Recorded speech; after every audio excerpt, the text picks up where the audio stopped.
বাংলাদেশের ছাত্র জনতা, তোমরা কি শুনেছ? এটাকে বলে ক্রিয়েটিভ অ্যাঙ্গার অথবা সৃজনশীল রাগ। এই কথাটা কি তোমরা শুনেছ? যদি না শুনো তাহলে মোহাম্মদ ইউনূসের দিকে দেখো। মোহাম্মদ ইউনূস কি একটা মানুষ? অবশ্যই উনি একটা মানুষ। ওনার রাগ আছে, ওনার স্যাডনেস আছে, ওনার সমস্ত ইমোশন আছে। কিন্তু এত টর্চারের পরও, শেখ হাসিনাকে এত টর্চার করার পরও ওনার অ্যাপারেন্টলি আউটসাইডে ওনার কোনো রাগ নেই, বা ওনার কোনো অ্যাঙ্গার নেই, ওনার কোনো ফ্রাস্ট্রেশন নেই। কেন?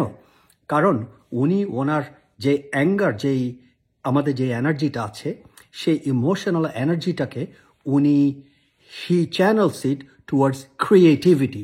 তার মানে ওই ওনার যত রাগ, ওটাকে উনি সৃজনশীলতার দিকে ঠেলে দেয়, সেবার দিকে ঠেলে দেয়, এবং ওইটা করার জন্যই উনি আজকে এতটুকু অ্যাচিভ করতে পেরেছেন। তাই তোমরা যারা ইয়াং জেনারেশন, তোমাদের যত রাগ, তোমাদের যত অভিমান, যা কিছু আছে, যত ফ্রাস্ট্রেশন, তোমরা এটাকে সৃজনশীলতার দিকে তুলে দাও। আমি ছোটোবেলায় যেমন আমরা আমাদের মা বাপ ছিল টিচার, আমি অ্যাপারেন্টলি দেখতাম ইভেন ক্লোজ ফ্যামিলি মেম্বারের মধ্যেও তারা আমাদেরকে ডিফারেন্টভাবে বিহেভ করতো, যাদের টাকা পয়সা আছে তাদের কাছ থেকে। সেটা আমাকে একটা ক্রিয়েটিভ এনার্জি ক্রিয়েট করেছে। তাই আমি রিজলভ করেছি যে আমি যত পারি জ্ঞান অর্জন করব এবং ইংরেজি শিখব, এবং ইংরেজি শিখে আমি নিজেকে কখনো আর গরিব থাকতে দেব না। সেটাই প্রমাণিত হয়েছে।